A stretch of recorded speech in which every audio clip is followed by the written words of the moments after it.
Very much, and my name is Tshamano Mushapho. I work in the Western Trust. I am the charge nurse, and thanks for inviting me to come and share this QI project that we undertook. The title of the project is Home Before Lunch, and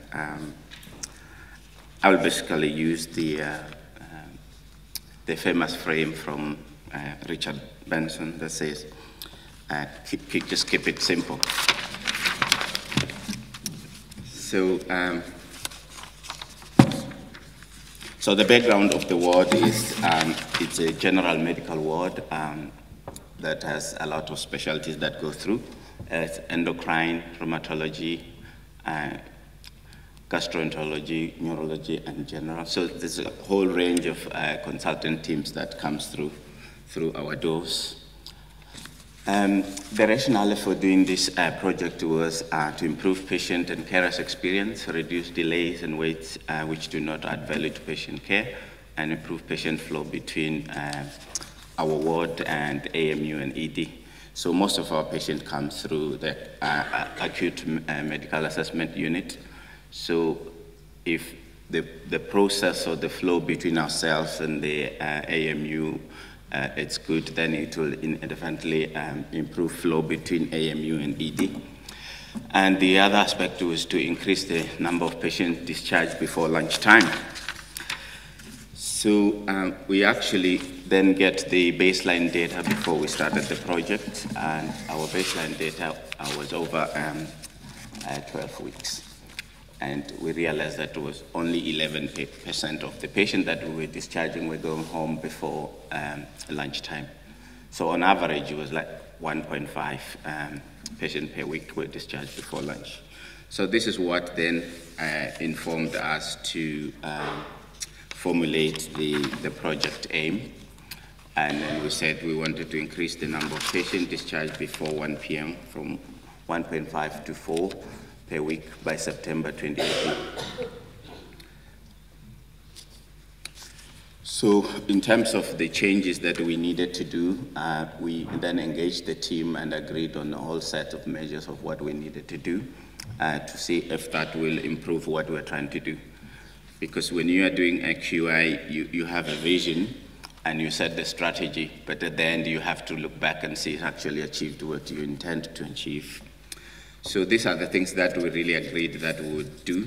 Structured ward round, which just talks about reviewing potential discharges first and preparing discharge letters a day before, obtaining bloods early to enable decision-making, daily MDTs, and giving patient information as well, because time and again, sometimes you'll have an elderly patient discharged and they couldn't go home because there's nobody to come and pick them.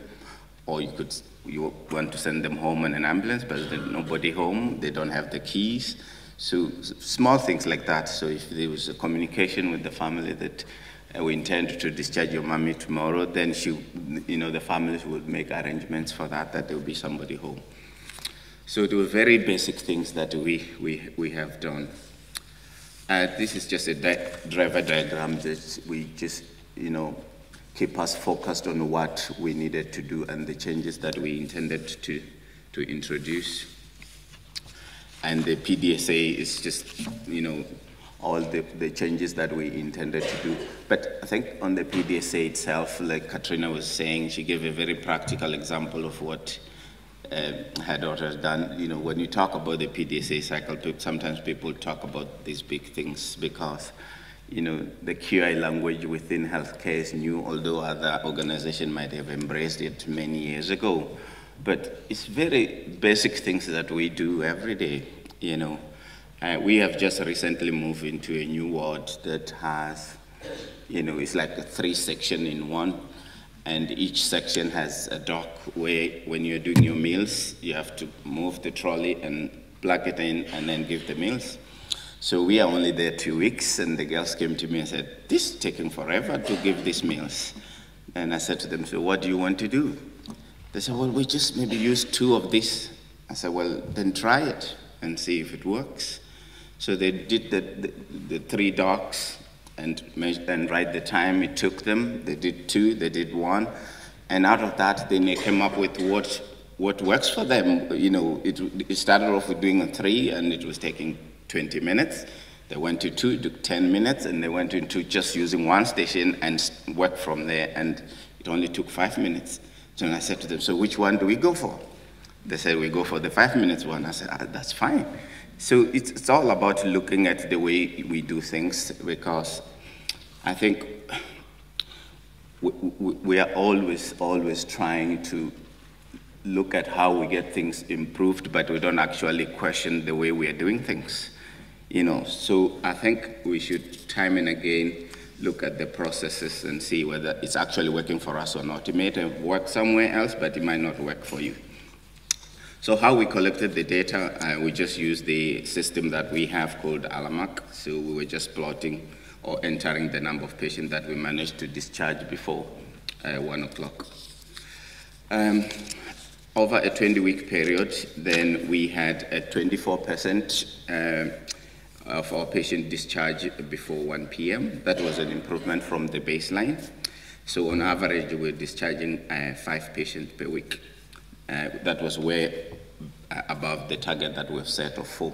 However, whenever you're introducing change, not all change is an improvement or would result in an improvement. Sometimes it might not result to what you desire, but you should not despair, because in all those situations, I always take courage from the quote from the great Nelson Mandela, when he said, in every situation, he either win or learn. So there's no losing. So you either win or you learn out of it.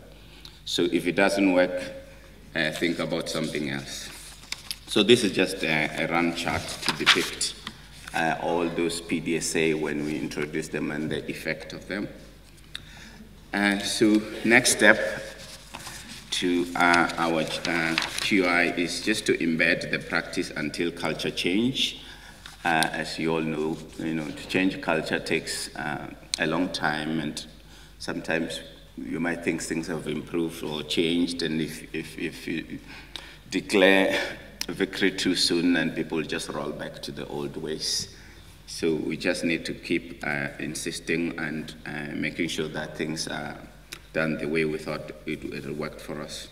So the other issue again is to review our shift pattern and have people who are coming in early to do the bloods, because most of the time in the hospitals there's a lot of heightened activities after lunch, and you ask yourself why. It's because in the morning, we are waiting for things to come through, and those are the processes that mostly don't work for us. And I think that's where the bottlenecks are, because if you look at the bottlenecks within the system, they're either process bottleneck or resource bottleneck. But often people shout out for resources, whereas they don't look at the processes that they have. The processes might be the ones that are actually causing the delay. And the same way, if you have your processes right, that might also help you articulate for resources, because you can show, if we do it this way, this is what we could achieve, but if we get the resources here, then we can improve things. So, the challenges that we encountered was that, the same, we would have sent bloods early in the morning, but they would not be processed until after 9, because it's not the processes of the laboratory. So we needed to engage them on that. Early senior review as a key factor on a safer patient flow bundle. Often people talk about the bed as being the capacity, but the capacity usually are the decision makers.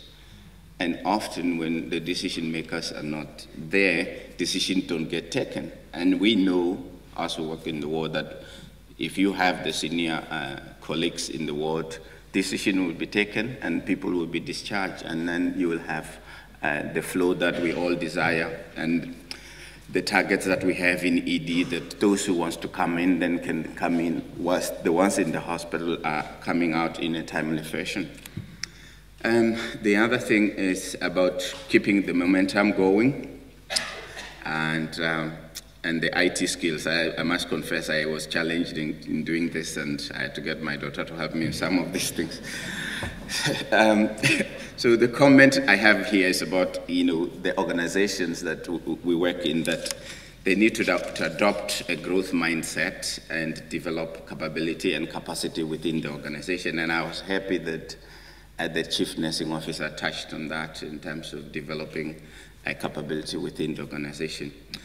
So that they invest in training and development of their own workforce to deal with the current challenges. Myself and others are the example of such investment, but more still needs to be done. So I'm not a QI guru, but I'm willing to learn. And when we entered this QI journey, it was like a new space altogether.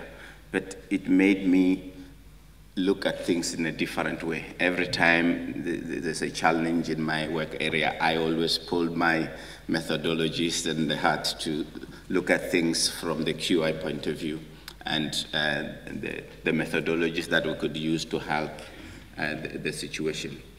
So again, I already highlighted that not all changes are resulting in improvement, or ever. The improvement requires change. So change is inevitable. So we need to change the way we do things.